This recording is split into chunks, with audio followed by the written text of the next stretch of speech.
ഞാൻ എൻ്റെ ശിരസിലൊരു ശിരോവസ്ത്രം ധരിച്ചിട്ടുണ്ടെങ്കിൽ എൻ്റെ മുന്നിലിരിക്കുന്ന കുട്ടി ഒരു ശിരോവസ്ത്രം ധരിച്ചു വരുമ്പോൾ അത് കാണുമ്പോൾ ഭയപ്പെടുന്നു എന്നൊരാൾ പറയുന്നുണ്ടെങ്കിൽ അത് ഞാൻ കഴിഞ്ഞ ചർച്ചയിൽ സൂചിപ്പിച്ചതുപോലെ അത് അപരവിദ്വേഷത്തിൽ അധിഷ്ഠിതമായ എങ്ങനെയോ നിങ്ങളിൽ ഊറിക്കൂടിയ അപരവിദ്വേഷത്തിൽ നിന്നുയരുന്ന ഭയമാണ്.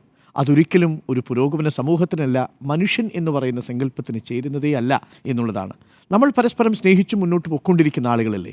ആ സ്കൂൾ യഥാർത്ഥത്തിൽ മാതൃകാപരമായി പെരുമാറാനുള്ളൊരു അവസരം നഷ്ടപ്പെടുത്തി എന്നാണ് ഞാൻ മനസ്സിലാക്കുന്നത്. ഇപ്പോൾ മറ്റൊരു സ്കൂളിൻ്റെ പേര് ഞാൻ പറയാം, അവർ ലേഡീസ് കോൺവെൻറ്റ്. അവർ ലേഡീസ് കോൺവെൻറ്റ് ഇന്നിപ്പോൾ യാദൃച്ഛികമായി ബൈറ്റിൽ കേട്ടതാണ്. TC വാങ്ങാൻ പോകുന്ന രക്ഷിതാവ് പറഞ്ഞത് ഞങ്ങളുടെ കുട്ടികളെ ചേർക്കാൻ പോകുന്നത് അവർ ലേഡീസ് കോൺവെൻറ്റിലേക്കാണ്. അവിടെ നിന്നൊരു അധ്യാപക വിളിച്ചു പറഞ്ഞത്, നേരത്തെ പറഞ്ഞതുപോലെ, വേണമെങ്കിൽ ഈ കുട്ടിക്ക് ഹിജാബ് ഇടണമെന്ന് ആഗ്രഹമുണ്ടെങ്കിൽ ഹിജാബ് ഇട്ട് വന്നിരുന്നു കൊള്ളട്ടെ എന്ന് പറയാൻ വേണ്ടിയാണ്. യഥാർത്ഥത്തിൽ അത് തന്നെയല്ലേ നമ്മുടെ ചുറ്റും വേണ്ടതും.